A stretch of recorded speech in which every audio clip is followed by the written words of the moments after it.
The video you are about to see is a showcase on the origins of Northwest street legal drag racing from 1992 to the year 2000. Don't take this as an all-encompassing history, but view it as a compilation of the best information and video from the Horsepower Heaven archives. In most cases, what you will see is the only trackside video that exists. It was all recorded on consumer camcorders, the early versions of which are not too clean, but what that old videotape lacks in quality is hopefully excused when you understand just how rare much of it is. The information is not always perfect. Major changes, such as when a certain racer went to slicks or added nitrous or a bigger blower, are not always included here, but after too many years of trying to get this all together, it simply had to be finalized. You'll also notice much more footage of some racers than others. This is mainly because these racers hired Horsepower Heaven to video them full-time. You'll see none of the background organization in the many meetings for two reasons. One, we didn't have any video of them, and two, they were basically a bunch of racers who rarely agreed on much, so getting into it would most likely be more trouble than it's worth. In defense of the organizers, however, was the fact they got through it all and, as you'll see, staged some great races. What also started out as a single DVD project has now become at least a 4-disc set, details of which are at the end of this video. For those craving giant wheel stands and heart-stopping crashes, well, you'll have to wait for the next couple of videos, as this first one is basically about introducing you to the people and the rides that paved the way for the big-time action that was to follow. It's a story that had to be told, because if we didn't do it, chances are very good that nobody else would. So here it is, Wicked Street of the West Volume 1. The story of a talented, dedicated, and very entertaining group of Northwest drag racers who went on to make Heads Up, No Breakout Door Slammer drag racing a most wicked form of straight line competition.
Our odyssey into the world of street legal drag racing began in 1992, when our home track Mission Raceway Park opened their gates. This marked a rebirth of sorts for Canada's oldest rod and custom car club, the British Columbia Custom Car Association. Formed in 1952 in a joint effort of police and hot rodders to mainly deal with the problem of illegal street racing. Becca hosted the country's first organized drag race that very same year at the nearby Abbotsford Airport, then operated the original Mission Raceway from 1965 to 1978. The all-new Mission Raceway Park, located a mile or so from its former location, was a state-of-the-art multi-purpose facility featuring everything a drag racer could ever want. The fact it was at sea level was a bonus we would all come to realize very soon. Throughout 1992 and 1993, the streetcars were regulated to the brackets. But that didn't bother too many, because MRP was a whole lot better than the streets of Greater Vancouver.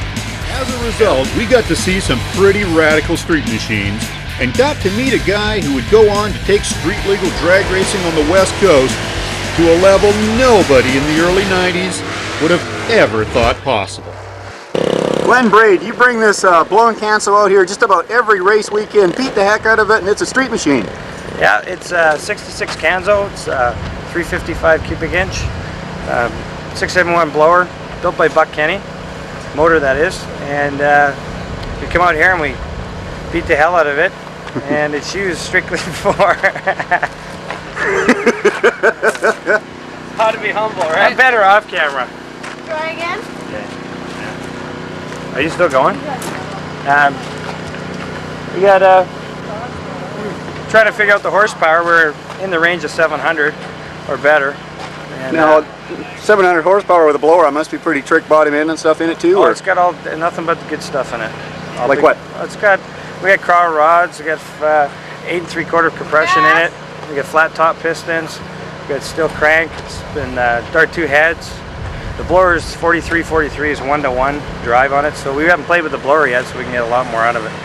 So this thing apparently is licensed for the street. It's a legal street car. It is. It's been through the city test, been through the inspection.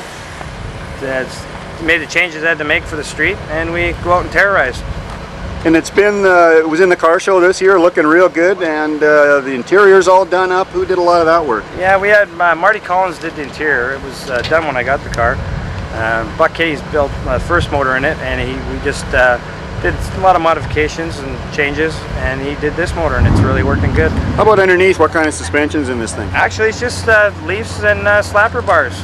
It surprisingly, what it is, it hooks really good. What kind of 60-foot times and ETs you getting out of it?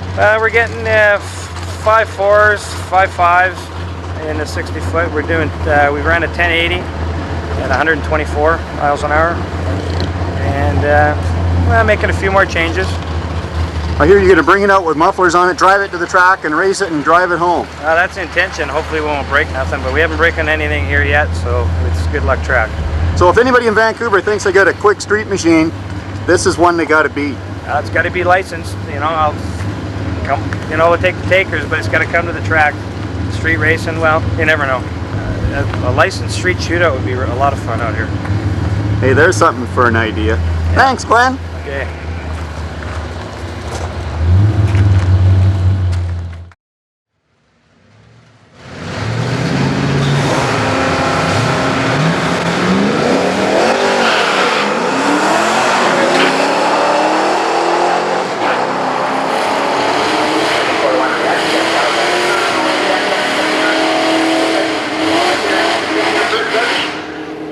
Our side at 12.5, 214 miles.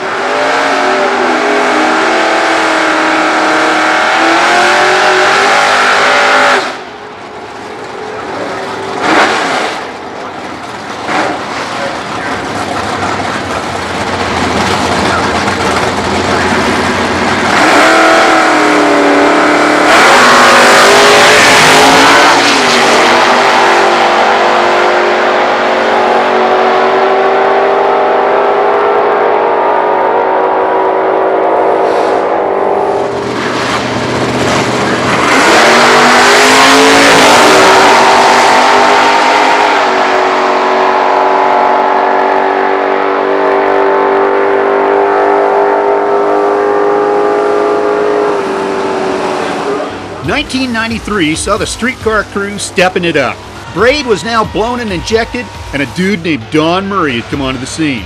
After a decade and a half of not having a local drag strip, a whole bunch of people were really getting into it.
96 miles per hour.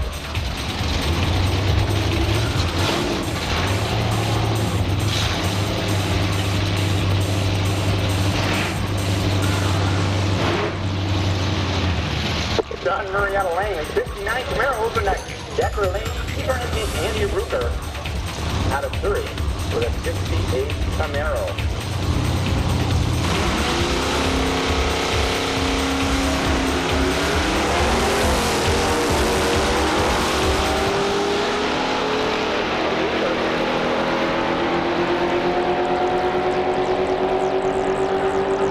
Green light goes on, the Decker side well.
"1994 was a bit of a slow year, as Braid was building a new car and Don Murray was getting accustomed to going fast with a door slammer Nova dubbed Jaws. There was one notable racer from Alberta, who, not exactly known as a street legal guy, was out in a way cool pickup truck. Little did any of us know in mid-1994 that he would go on to become a major hitter on the IHRA Pro Mod circuit a decade or so later.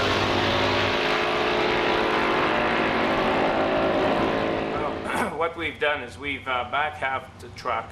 We left the center rails, stock rails in. The front rails are stock. We took out the cross member.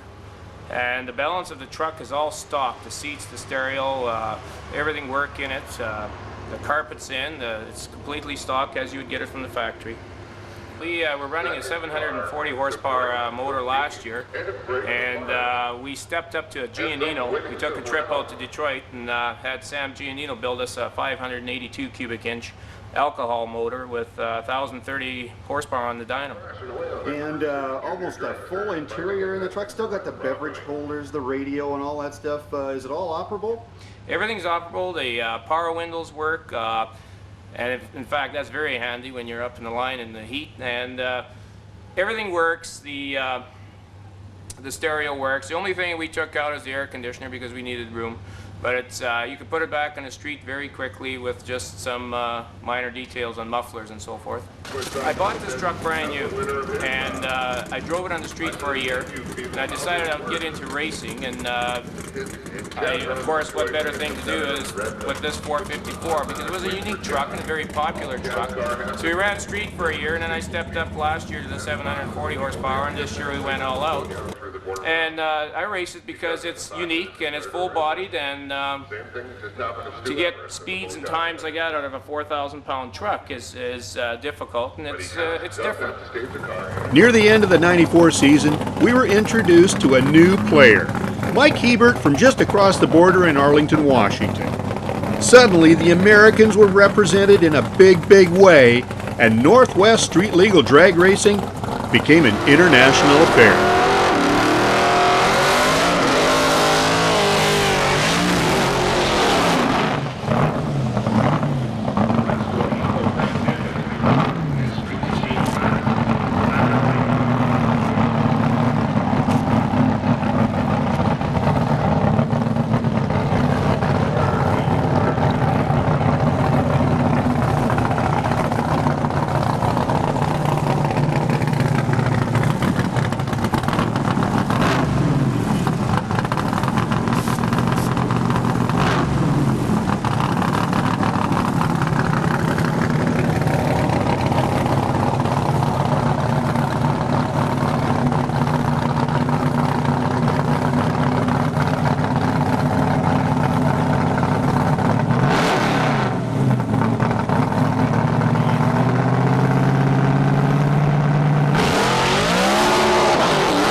is our 71 Vega. It's a straight machine. We've been running at these Super Chevy shootouts. We're trying to be the fastest street car in the nation if we can, and we're getting pretty close. We have a 498 big block Chevy in it, and we're on nitrous, do a power glide, and it's coming along. It's been a handful on these street tires, but we hope to get it together. Our best so far has been an 845, and if we can get a track that let us hook up, I think we'll do her.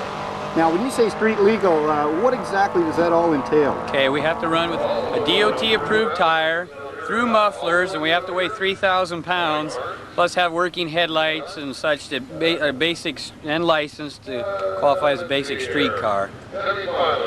Some of these cars you see back east that are claimed to be street cars are running on slicks, so you see them in the 7s, but we're on treaded DOT tires.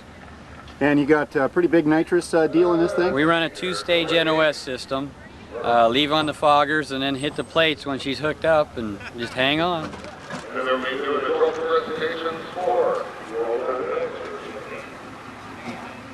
Elmer. Yep, that's Elmer. He's 498 cubic inches. He's a handful at times, but he puts out the kind of power. He's on loan to us from Randy Haggerty Racing, and he's really made all this possible as far as the horsepower and stuff. So it's been a challenge. So tell us this, does this thing actually ever get street driven? Yes, we like to drive her out once in a while, and get a nice day, we'll go out and cruise around, maybe go to a rod run and show it off a little. And I understand there is the Super Chevy circuit. Are you following that whole deal, or just the West Coast stuff? We're just doing the West Coast. We went to Bakersfield and Phoenix earlier this year. We won both of those. We just did Seattle, and unfortunately we ended up running her up there. We just overpowered the track and couldn't get her down the track like we'd like to, but we'll be back. So a pretty good 3-race record. How are you doing in the point standings? Well, they haven't started a points thing yet, but we're hoping that's in the future. That's going to be a tough thing because most of the Super Chevys are back east, so that's a lot of traveling that right now we're not able to do. But we're trying to rule the West Coast right now so that they know we're out here.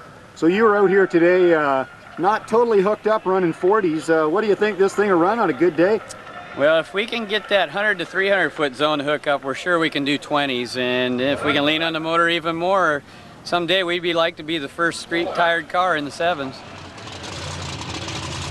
The pivotal moment of 1995 came in July when Glenn Bray debuted a reborn Canso that would set the stage for the future of street-legal drag racing on the West Coast.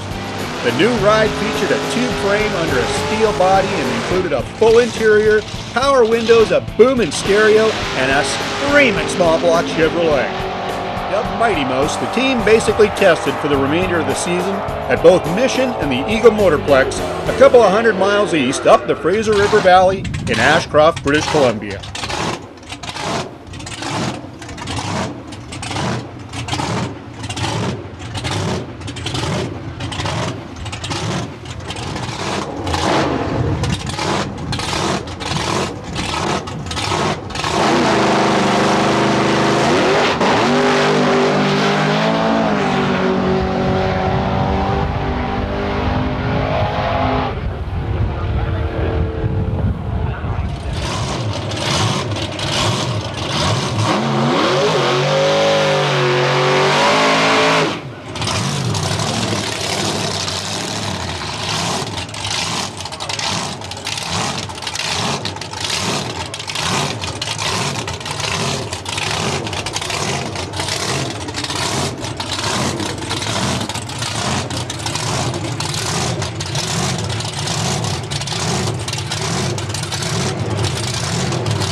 That same year, Don Murray was racing his 69 Z28 in Super Pro, cutting lights, going rounds, and amazing those who would see him drive in, go through tech, and pull right into the staging lanes. After the 1995 season was done, we were invited to see a dyno pull at Ron Parr's and see just how many ponies were pumping out of that 406-inch small block.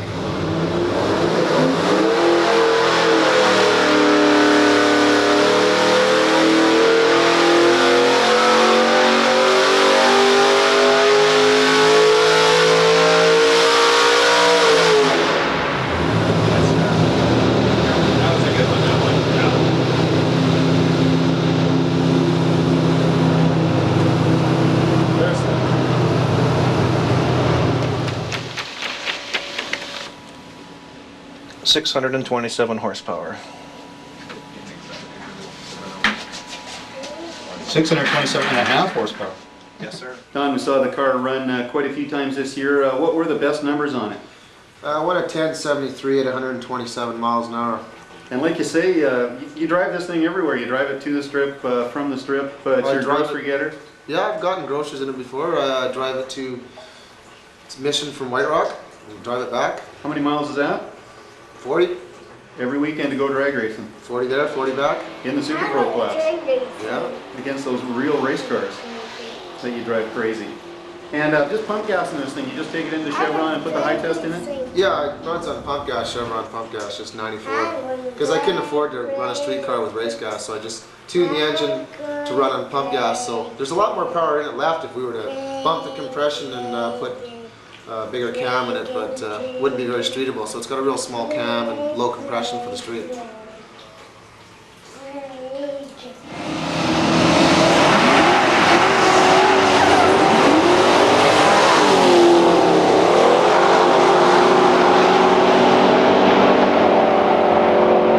Getting to top end first, the Lord, till lane 1081 at 126. And speaking of street, a couple of weeks earlier, we were in Surrey, British Columbia, where the Surrey boy himself was getting ready for an annual charity cruise event called Cruise for Kids. Determined to prove that his car was an honest-to-goodness street machine, Glenn Braid and a bunch of his buddies had come out early on a damp and dreary October morning, ready to make the drive east to Langley.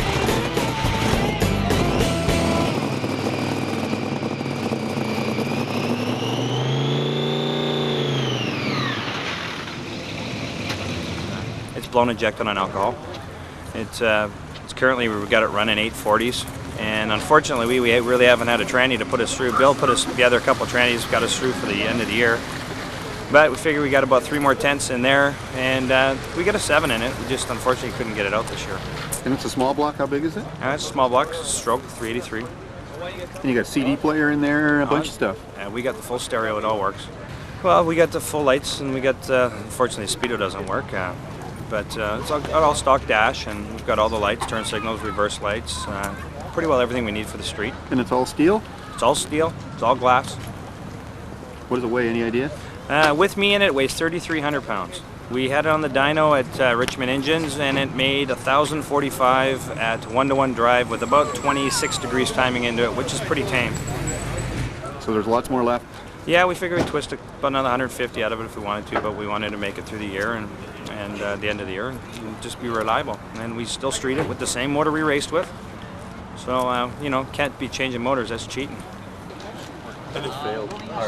Yeah, because they did an idle test, and the only way that they could get a reading off it is if you could get it down to 1,100 RPM, right? So I had to idle it in gear.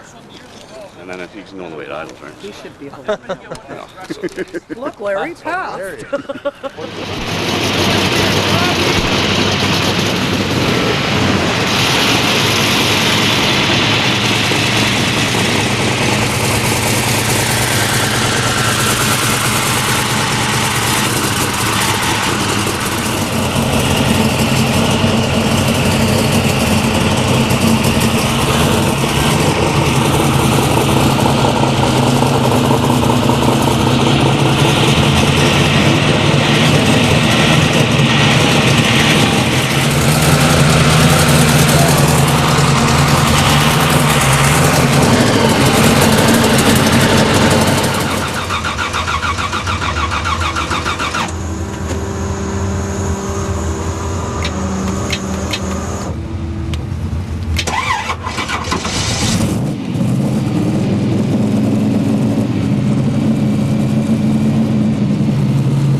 18.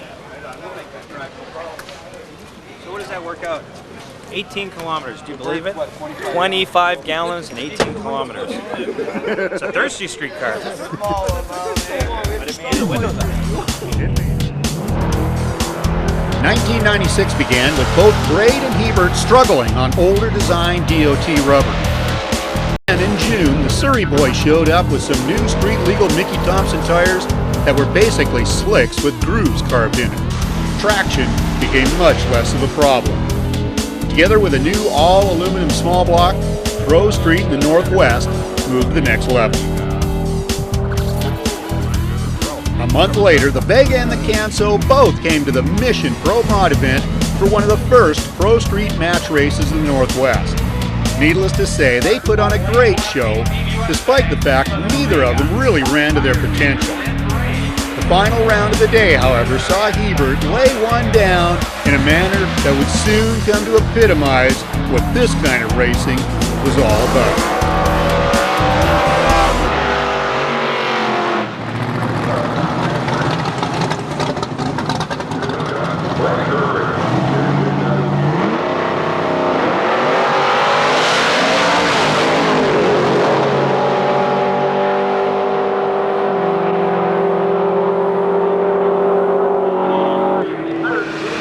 Kind of fighting it, but we knew this was the best track to do it, so we've been really working hard at it. We put some power. Actually, on that run, we took some power out because we'd blown the tires off, and well, I didn't expect that. It was really a good ride. Has the thing ever come up like that before? No, it'll pull them, but it's never carried them like that. The way it really got up on the tire and just went. I hope we can do it again, because that's what we want to see. 1997 was a landmark year. Unfortunately for this video, it came at a time when we weren't shooting that much streetcar footage. It was the year that saw the formation of the Canadian Pro Street Association by a group of local street racers. Their first race on July 1st saw 287 entries turn out for the first ever street legal drags at Mission Raceway Park. This was followed July 26th by a major crackdown on illegal street racing in nearby Richmond, BC, when the RCMP busted a group of almost 400 racers and spectators gathered on an industrial road. In Pro Street, Murray debuted a 606-inch 56 Corvette that ran 840s on pump gas with a 300 shot of nitrous, and he drove it to the drag strip from his home 50 miles away. Unfortunately, this is the only video we ever got of it. We took a break from the local racing scene in 1998 to go on the road. On Wednesday, July 29th, we were in Woodburn Drag Strip a few miles south of Portland, Oregon, where we were witness to one of the most unique streetcar match races ever held on the West Coast. The story goes that Bad Bob Morrison of Kaiser, Oregon, had taken a class at the famed Roy Hill Drag School to prepare himself to drive this awesome street-legal mountain-motored 69 El Camino. So when the annual Pro Stock Invitational came to Woodburn, Mr. Hill was there with his Pro Stock truck Ford Ranger, and an impromptu match race was set up. The deal was the loser's mile per hour would be how much cash he would have to give a local charity. Needless to say, it was a great show that saw the teacher strap one on the student.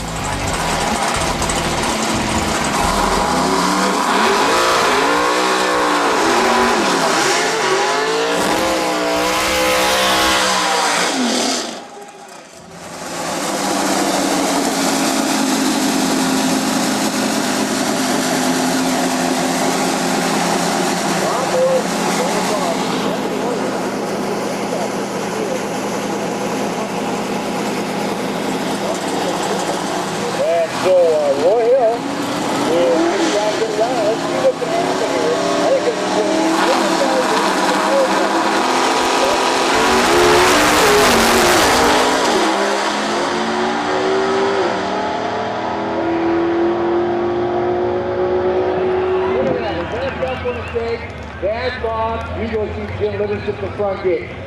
Because you're going to pay 808 with an 8. 168 for Bad Bob, the local boy, loses to the pro guy at 791 with a 2, 170.77 miles an hour.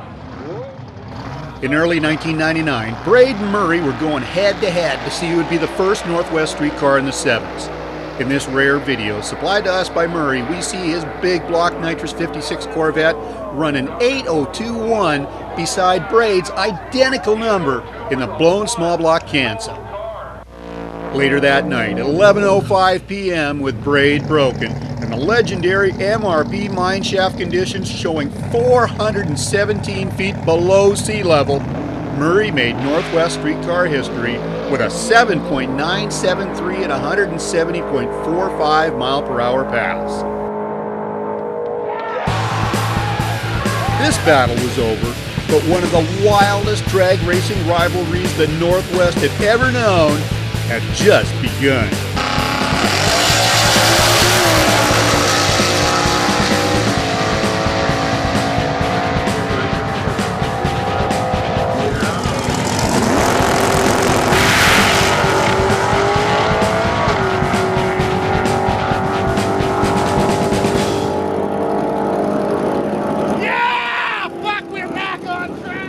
Always the showman, Braid would go to almost any extent to get publicity, even if it meant going downtown to shoot a Molson Indy Vancouver car show poster in the pouring rain.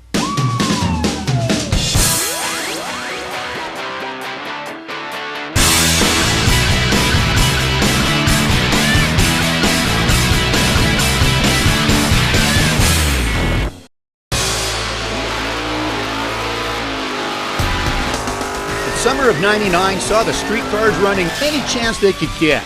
With just a few cars and no actual classes to run in on a regular basis, other than the brackets or the loosely organized Friday night street legals, nobody had a real sense of where this was all going. Fan interest, however, was very high, and anytime the streetcars ran, the people always came out to watch.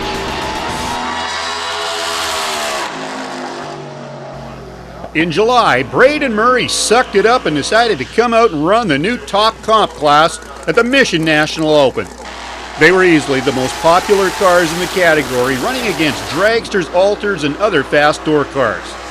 And they did great, with Murray going all the way to a runner-up finish in the final round, while Braid won the Best Engineered award.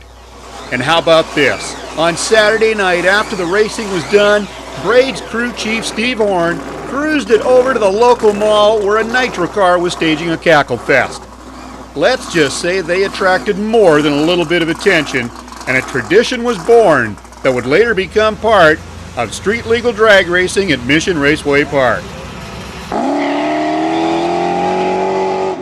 Yeah, those streetcar dudes were starting to get a lot of attention. Larry, did you get that? Take it.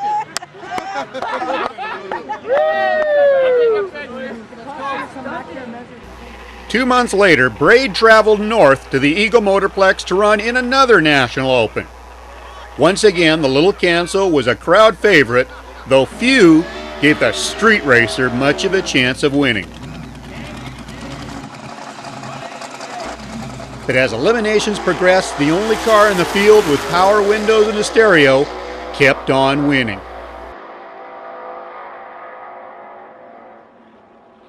Once again, the dragster gets the handicap and start.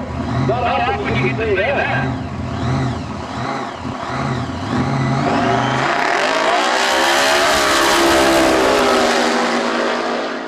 Then in the final round, a late leave by Tacoma, Washington's Kim Bryn in his dragster gave the win to the Mighty Mouse team, and the rest was history.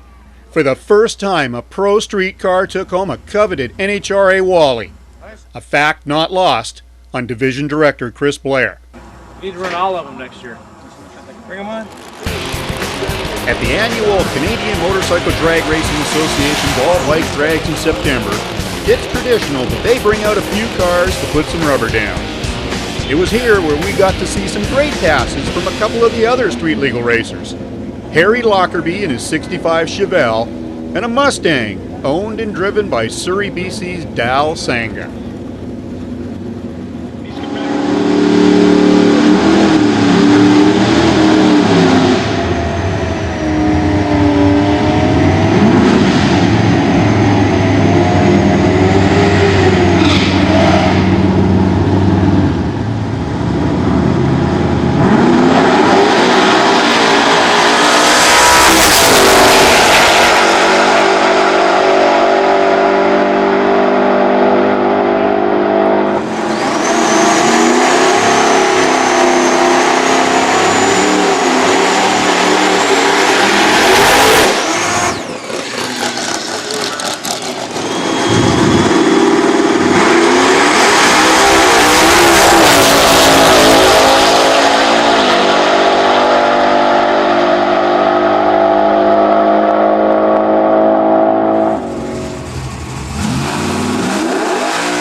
was 1999 when we got our first look at this 67 Chevelle owned by Derek Spratt of Vancouver and driven by Pro Gas Engineering's Danny Beaudry. Completely street legal with a full interior, gorgeous paint and body, little tires, and big bottled rat motor. It was pretty impressive.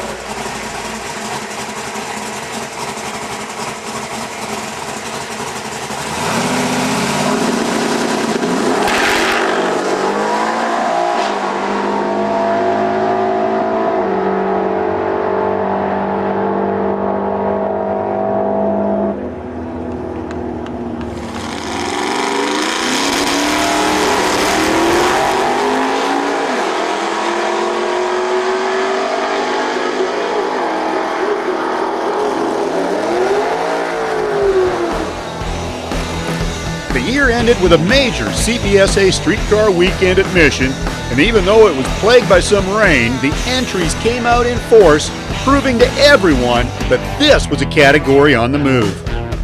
For the first time ever, all the Northwest Pro Streeters were together in the same place at the same time. Bad Bob Morrison had towed all the way from Oregon to be here with his El Camino, and a new player, Arlington, Washington's Brian Lane, had an outrageous new shoebox that had everybody talking in terms of not pro street, but pro mod. All of a sudden, stuff like power windows, all steel bodies, and stereos were looking like unnecessary components to win. Looking back now, Lane's shoebox was the first major change in this so-called streetcar class, a move that if he had not made, somebody else surely would have.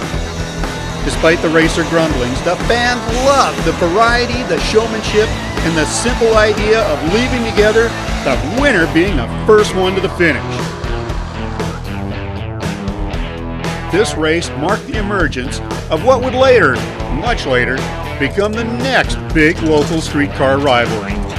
Not only was Sanga here with his Mustang, but another newcomer, Rash Dollywall, was out in 1-2. And oh yeah, there was one other racer here of note. In a home-built Buick with a high-tech twin-turbo mouse motor, Dale Peterson from the northern BC town of Dawson Creek introduced the locals to the all-new sound of hair-dryer horsepower. This was the biggest show in the short history of street-legal drag racing in the Northwest. And though the exact details of who won are not available to us, the performance mark for Pro Street certainly is. The Mighty Mouse team had stepped up with a pair of runs that would destroy their very own CPSA marks of 7.77 seconds and 179 miles an hour.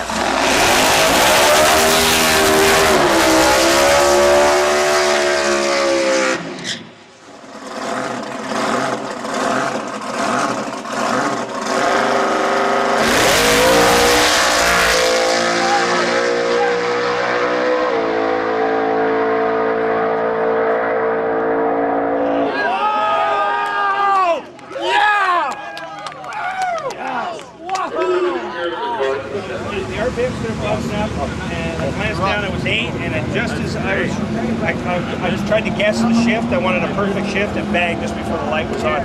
So I thought, oh man, I'm at the top end, but it started really charging. And it started charging and charging, and I got out, and I thought, I went, damn, oh, and he came over and he congratulated me, and that was just like, oh, I kissed the car. It's 370-inch, 3,300-pound street car. We're running on street tires through the muffler. It's got Rodeck aluminum block, Rodex heads. We run a 1471 retro high helix blower on it. A big blower. It's a Eric Blakey combination from Richmond Racing Engines. We run a 3-speed Lenco with a Bruno front end. We're on the torque converter so we can street drive it, and we do a lot of street driving. Not as much as we like lately, but we have been doing it. Well, it's kind of nice to have a few new guys on board. We got a couple guys coming, one guy from Oregon here and a guy from Washington. They're contenders to come up. It's going to be nice to actually race somebody else. Some people do take it personal, but we're out here to have fun. Well, it's a 1956 Corvette that I got off this guy in my run a few years back. I guess it had been raced for a while, and I tried running with a straight axle. It didn't work, so I got a bit of the rolled cage and the front suspension changed on it. I put the fuel-injected big block in it with a power glide, and I brought it out street racing. Well, I was going to buy some carburetors, and I phoned up the carb shop, and I said, what do you want for your best carburetors? And it was like $5 grand. And then I was reading High Performance Chevy magazine, and they were saying that the fuel injection was the shit. And I talked to a couple of my tuners, and they said, yeah, if you could get that. So I went out and bought it, and it was the shit. But how'd you get it working then? Well, I couldn't figure it out, so I had to fly some guy in from California, and he couldn't figure it out. And then I got a local guy, Ken Eisler, and he got it running within 5 minutes. It was like, he's really good with computers. He was really good with it. That's the guy that crew chief on Joe Delahay's Promont The bomb pickup. builder, So. yeah, he builds bombs. He's really good at it. So you're having a lot of fun with this thing. You got it deep into the sevens. Had a real good turnout at the first top comp race out here a few months back. Tell us about that weekend. There were some real good competitions, a lot of the top NHRA racers. It was a really tough race, thousands of a seconds either way, and I really enjoyed myself. And unfortunately, the last round was very late, and the dude came over the track, and because I got the street tires on the car, lost us, and that's what happened, you know. That's just racing. I didn't have a big wing or nothing. I was racing a drag show with slicks. We're out here at this street race this weekend at Mission Raceway, and it's kind of being promoted as a real Clash of the Titans, or is that kind of pushing it a little bit? Well, I don't know about Titans. My buddy Glenn over there has got a really fast car, and he's been champ like for 2 years now, and we've only raced once this year, and I've beaten him. So he's tuned it up, and he's gone a couple hundreds quicker than me, but I've made some adjustments, and I just can't wait to get it out on the track today and battle it out. Yeah, this car is a back half car, right? Like that's a factory frame in that thing. Oh, is it? Yeah, it's 56 Corvette frame. Cool. What does it weigh? 25, 35 with me in it. 25, 35, and what's the... Now it's time to sit back for a few moments as we showcase the baddest street cars in the Northwest circa October 1999.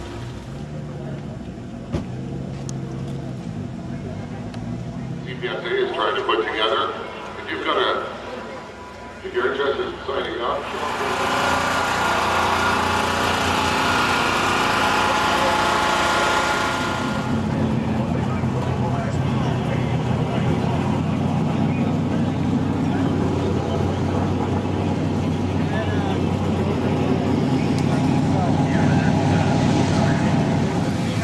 What do you got in that thing? A 350 or a 454 or? 428.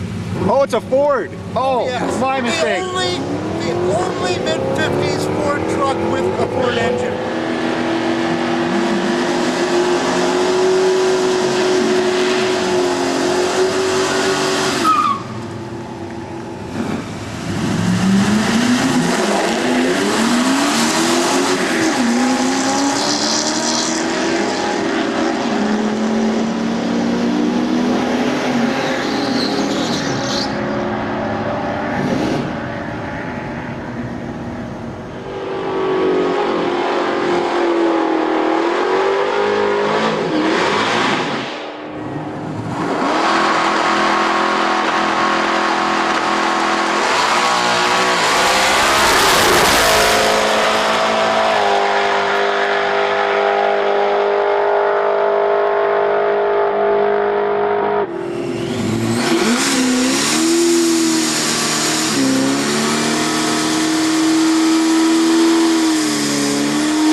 Watch the extra front wheel.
Looking to see just how deep into the 7th we get.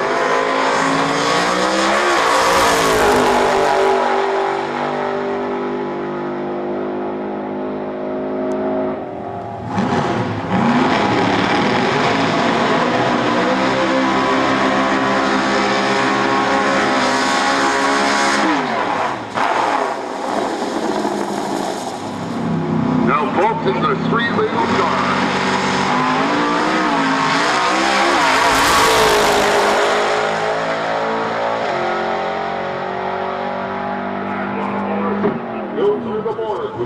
Donald to see who's going to get deeper into the 7th. Is it going to be Donbury at the end of the day, or is it going to be Glen Brain?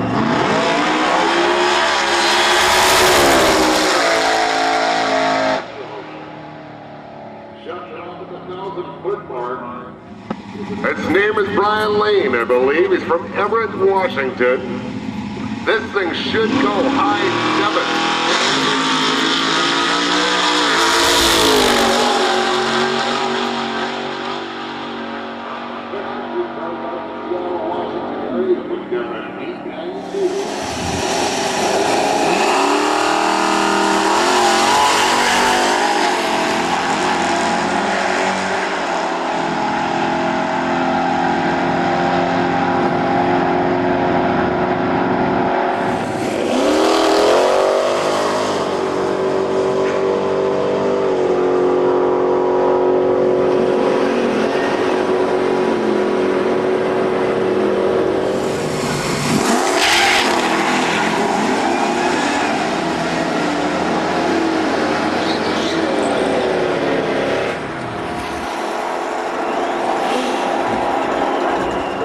Second qualifying round.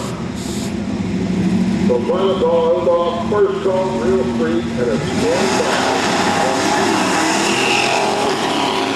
And for Super Street, first call, real street.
a 76.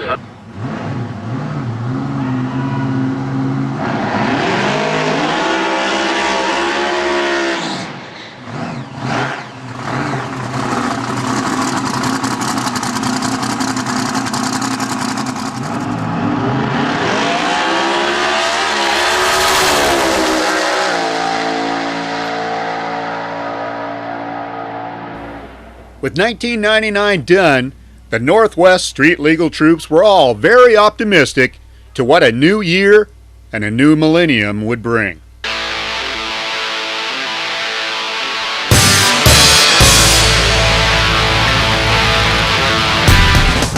What the year 2000 did bring was more cars, more races, more performance. The Canadian Pro Street Association was in its heyday, the Americans were coming out more and more, and the NHRA was really paying attention to all those streetcar guys playing around in Topcom. Thanks to all the increased exposure within the streetcar ranks, big-time sponsors began to take notice. It was the age of the dot-com revolution, and who else but Glenn Braid went to jump on that bandwagon big time. With the new sponsor came a new tow rig, trailer, and a party atmosphere unlike even the wild, wild West Coast had ever seen before.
At the first of two Federal Mogul events at Mission, May 5, 6, and 7, Braid and Murray were once again both entered into Topcom. Like usual, Murray was rather low-key, here to race and little else, while Braid was the exact opposite. Hey, Glenn Braid, got a whole new setup out here with the trailer, the canopy and everything. Tell us all about it. Where'd it come from? How new is it? Well, the canopy was Canadian Tire, the trailer, we built it, and the truck, we stole it. I'm kidding. Well, we had the truck built for us in South Dakota. It was one of the, I guess, the pluses we've accumulated with whatsforfree.com. It's been really good to us, real kind, extremely generous, and they love our operation. And we've also come on board with Rock 101, which is another bonus. We've got a lot of airtime, a lot of publicity. I think it's going to bring a lot of people to the track wherever we go. And the car this year, anything changed from last time we saw it out here? Well, we did Eric lowered the compression. We've got a new blower, but we're not going to experiment with it yet. Well, not experiment. We're not going to put it on yet until we need to. Change the seats, updated the seat belts, and washed it. And hey, you're going to have a lot of fun this weekend. Going to do a little bit of partying, a little bit of racing, and that's what this team is going to be all about in the year 2000, right? Oh yeah, we're going to definitely have a lot of fun. There's no question about that. Though there would be no Wally for either one this weekend, Braid did make it to the quarterfinals in the 32-car field.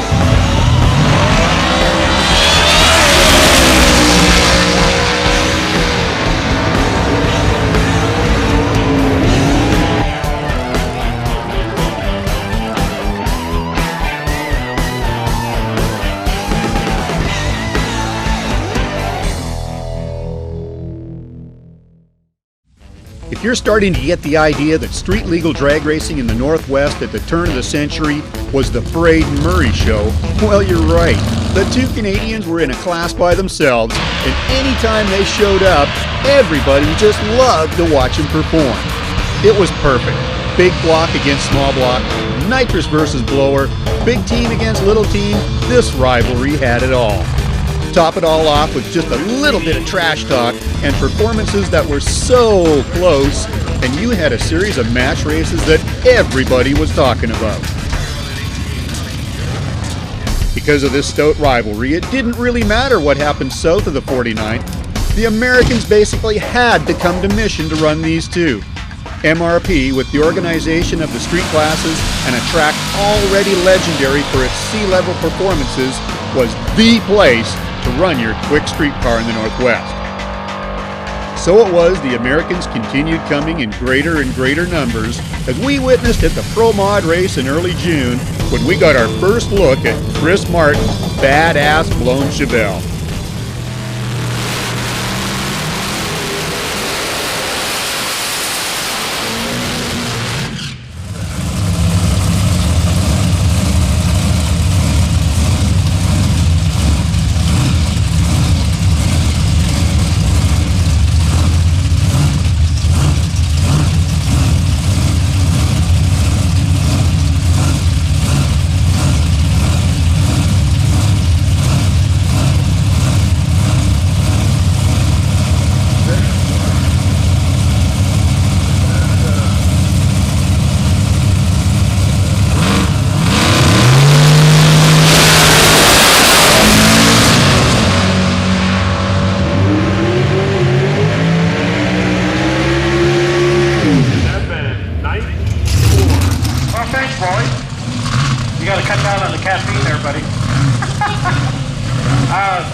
Anyway. Yeah, well, he has a good time doing it. I didn't have enough. Oh, there you go.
The weekend of June 10-11 featured the first of two Canadian Pro Street Association races at Mission for the year 2000.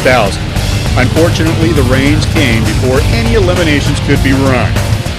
Considering the bad weather everybody knew was coming, the turnout was strong, and we were introduced to a couple of new Canadian players. Roy Mosnick's all-business shoebox and a wicked El Camino owned and driven by his brother Dale. Here's a look at some of the action from Saturday, June 10.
Less than a week later, we were back for the second MRP Federal Mogul Race, and it was a Chevrolet from Federal Way, Washington that really got our attention.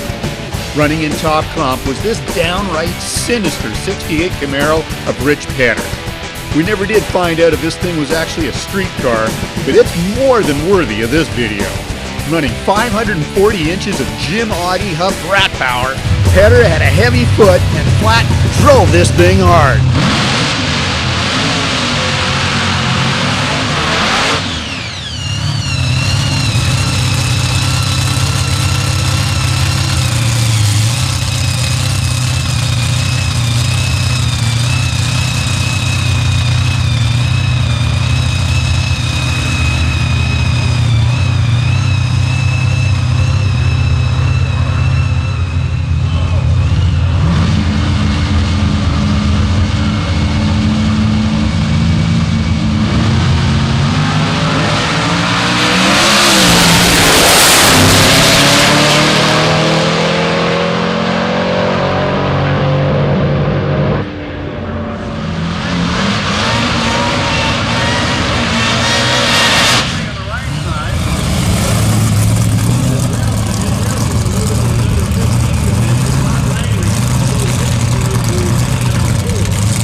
said, oh no, I gotta have somebody to race.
Martin.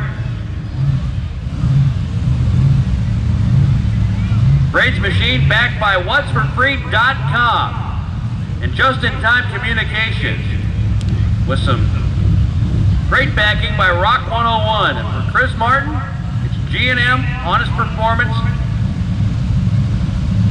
partnership with Steve Grove.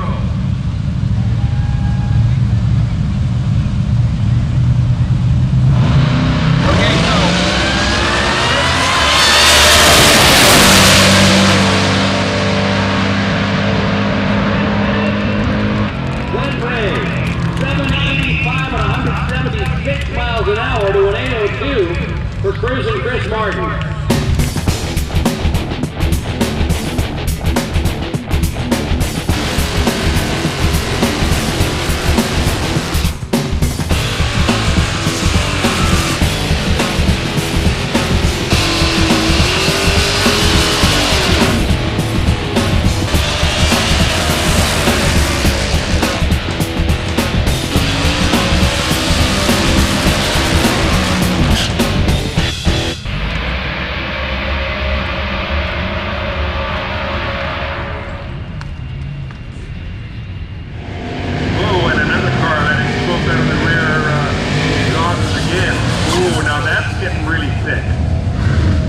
Now that one they are going to have to check.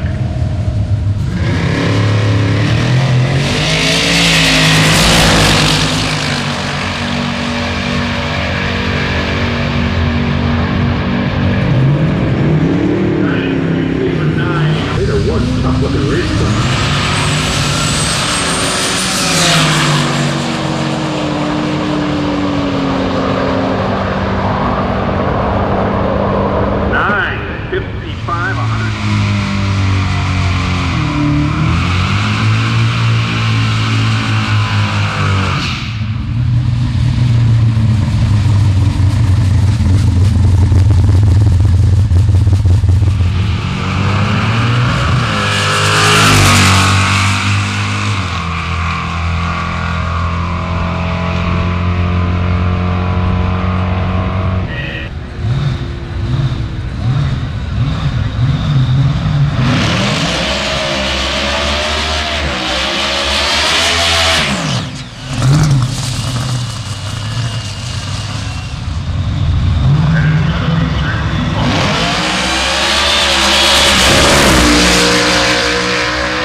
Corvette, sponsored by Par Engine, out in Langley.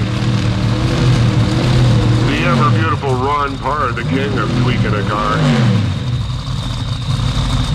So what do you figure, folks? The ultimate question. You see it in almost every class in drag racing. Is it going to be the naturally aspirated car? Or is it going to be the blower car? The blower on the Chevy 2. The Corvette with 500 nitrous-sucking cubic inches under the hood.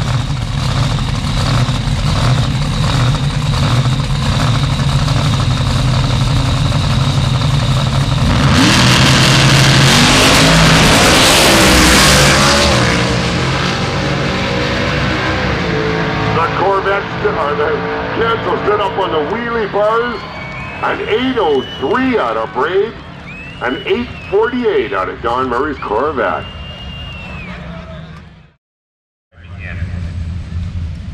I've seen a lot of those this weekend. British Columbia Coalition of Motorcyclists, B&B Consulting, Aero Custom Cycle. Our sponsors also include Kenco Business Machines, Phoenix Cycle Limited, the Motorcycle Road Out, Harley Davidson of Edmonton, Harley Davidson of Yorkton, GC, Diamond Stereo, Katie Hogg, West Coast Fiberglass, HRF, Custom Cycle, Trev Dealey Motorcycles, Future Cycle House of Speed, Harley Davidson and Smithers, Twin Power Services, Benson Tank Lines, Pacific Coast Custom Cycle is alive and well.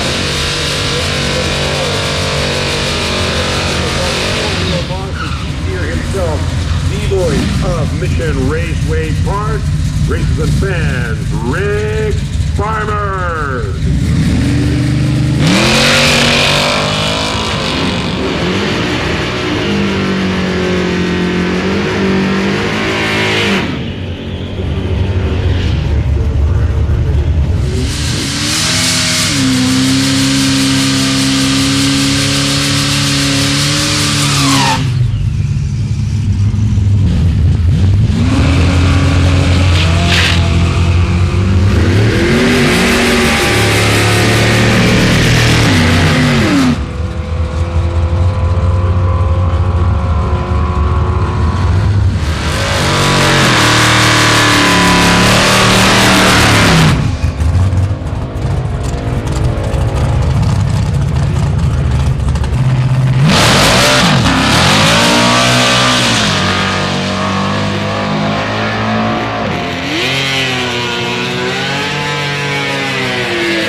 For Pro Fuel, Pro Dragster, Pro Modified, Pro Stock, and Modified.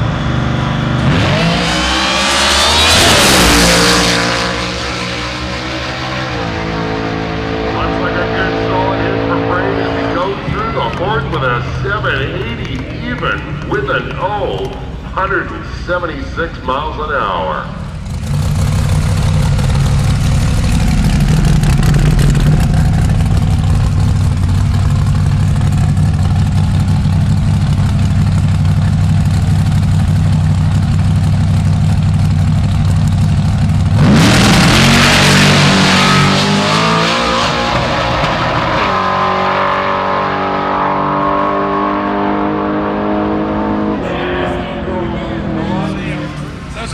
Hit he did an 81, so we thought we'd go and do an 80 with an O, so that works.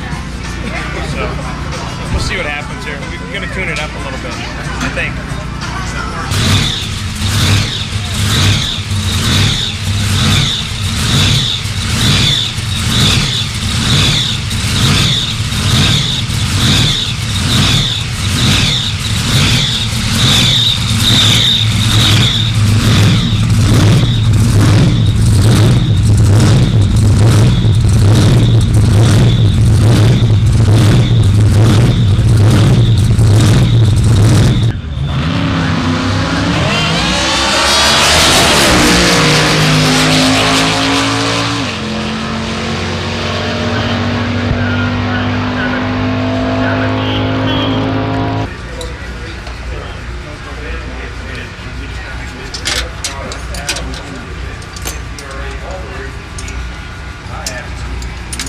I got a primary green, right?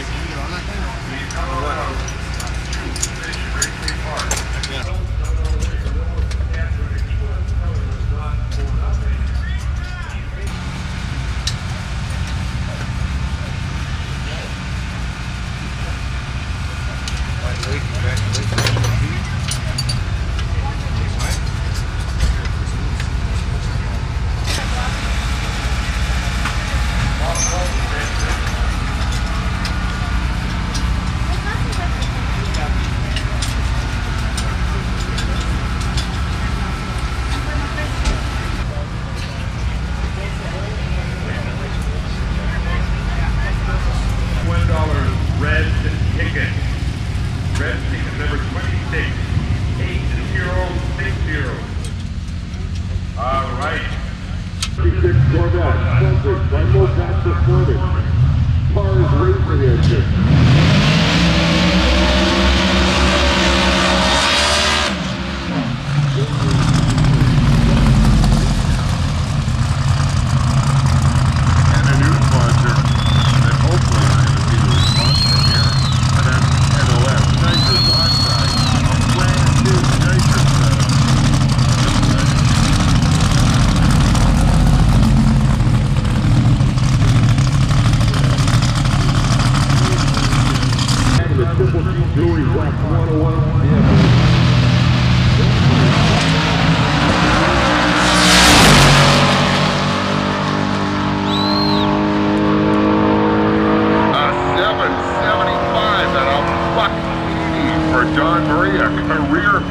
out of the little Corvette.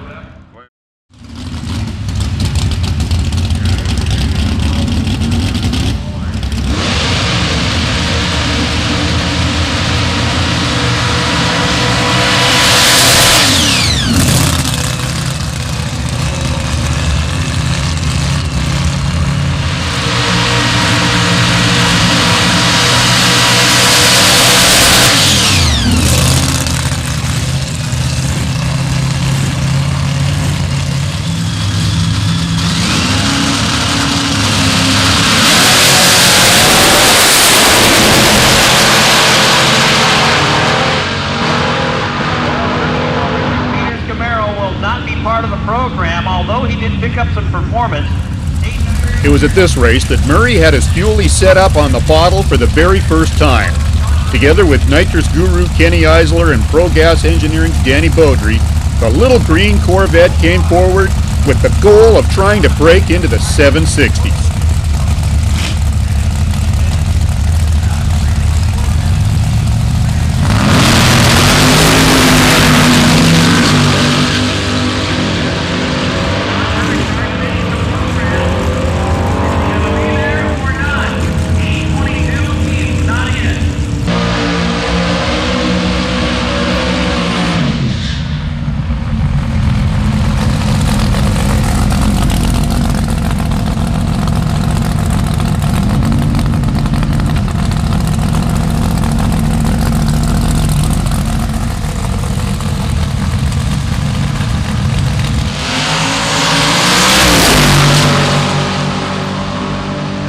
He's looking to go 660 something, 759 at 183 miles an hour for the little 56 Corvette.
Halfway through the year 2000 and the war between these two was just getting warmed up. Murray was the man of the moment. Everybody knew it, and Glenn Bray didn't like it one little bit.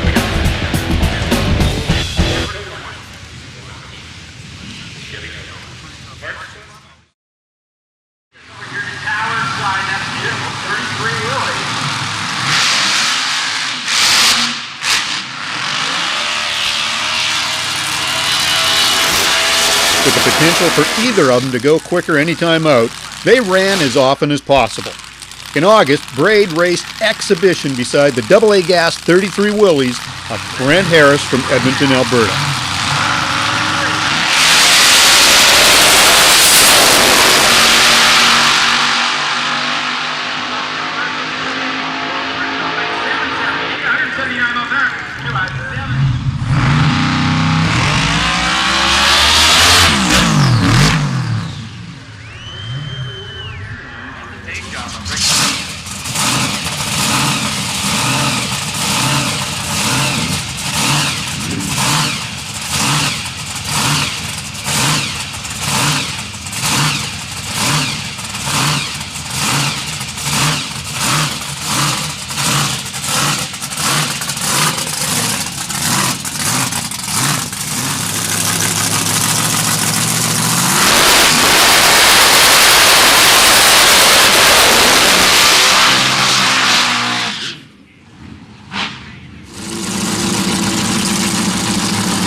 you much for watching this.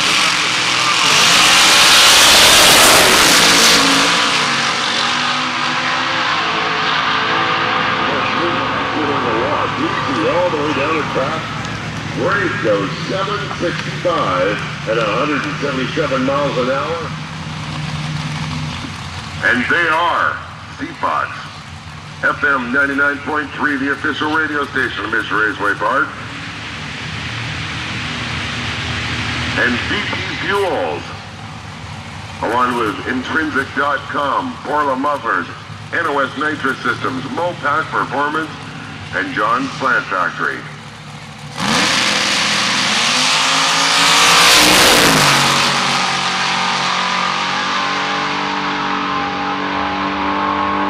And one.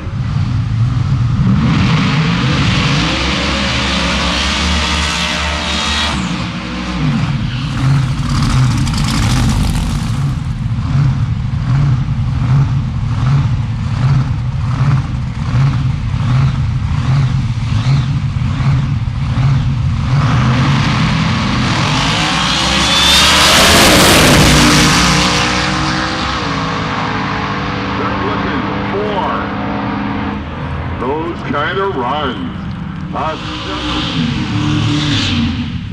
And this is one of the quick streetcars out of Washington. This is Brian Lane.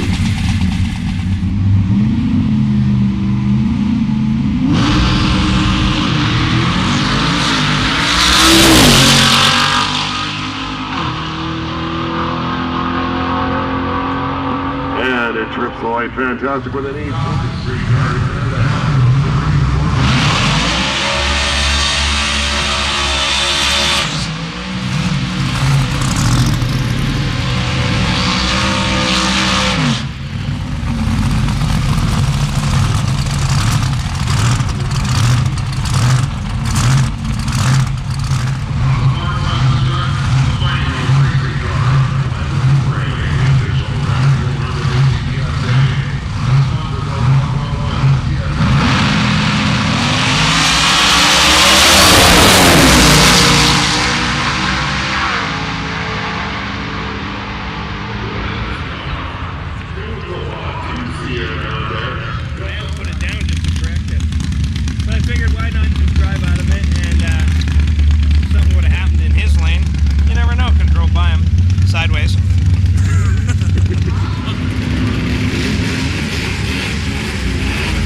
And BP Fuels, take it on, Rock 101 CFMI, and whatsforfree.com.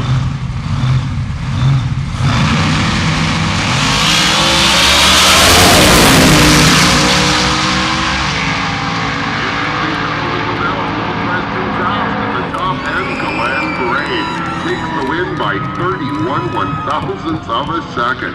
A 488 light to a 464 light, a 760.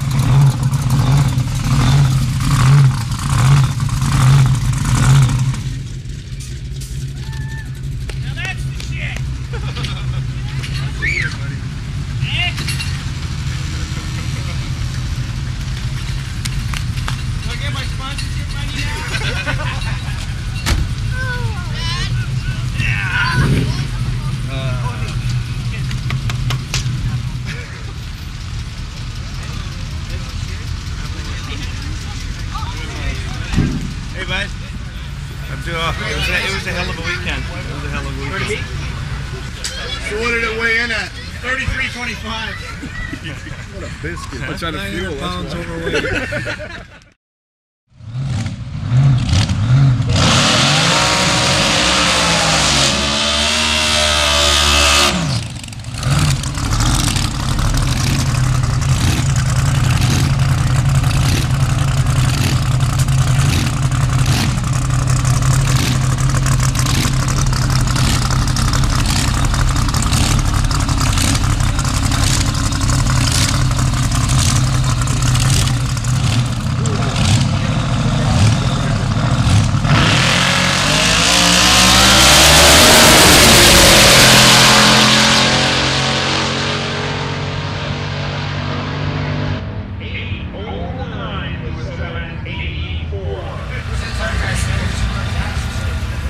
my cow burgers for you? Oh, those look tasty. Look at those little guys. Or those. I made them I packed patties all day. So you're, I guess, defending champion of this event, eh, Glenn Braid? Yeah, I am actually. Oh, And, you know, I just cut a 500 light, and that's pretty damn good. A 500 light. Top. That's my first 500 light.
The final CPSA race of 2000 was a one-day wonder. Braid was leading in CPSA points, Murray was the quickest, and the rest of the gang were all here to play.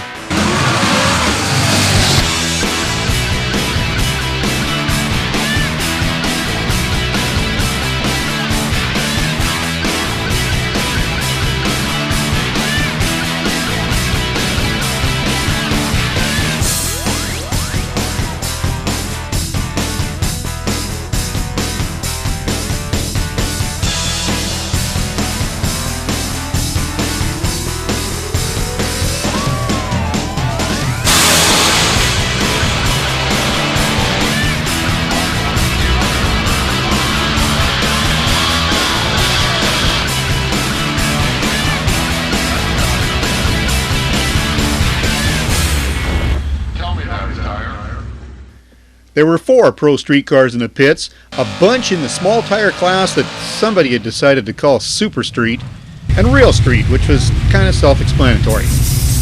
Going in, Braid had the 2000 Canadian Pro Street Association title already sewn up, but Murray was the quickest and fastest at 7:59, 1:83.29, and the driver of that green car wanted another 50 bad.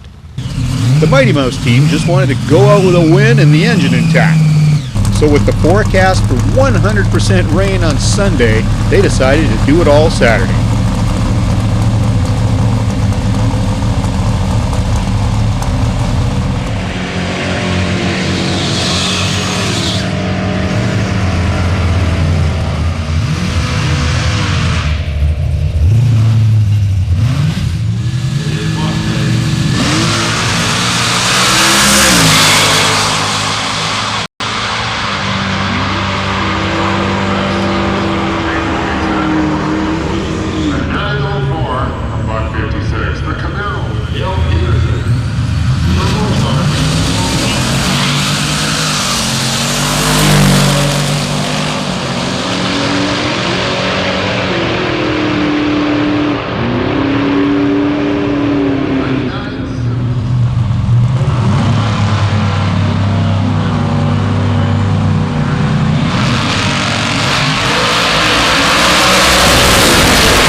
safely for leaving the premises. I think it should be bigger. That's all right. I didn't want to. And we will see you tomorrow.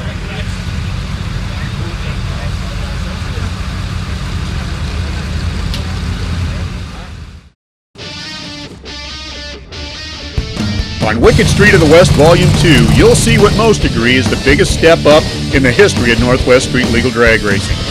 It all begins with Border Wars, a spectacular pro street series that ran in Washington, Oregon, and British Columbia.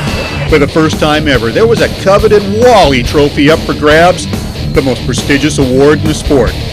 Braid and Murray were still at the top of the heap, but that competition was coming on so strong that both Canadians were forced to update their aging cars to be able to compete with the new challengers. And what a host of newcomers there were. For the first time, trucks came into the fold, and a few little-known, seldom-seen racers came out to play with the big boys on the coast. And if they wouldn't come west, at least one of them would go east, as we'll showcase Don Murray's Alberta tour from 2001. With the scene quickly getting bigger and the rides getting faster, street legal drag racers were pushing the envelope right up to, and sometimes beyond, the ragged edge. Volume 2 will also include a number of races at the world's greatest drag racing facility, the Strip at Las Vegas Motor Speedway, including easily the wildest and craziest pro street road trip of all time, when Braid and the boys almost got banned for life. Finally, we'll take you back to Las Vegas as the Horsepower Heaven camcorder is introduced to the Pacific Streetcar Association, forever changing our view on just how big, how wild, and how good this racing can be. All this and much, much more is coming at you soon on Wicked Street of the West, Volume 2.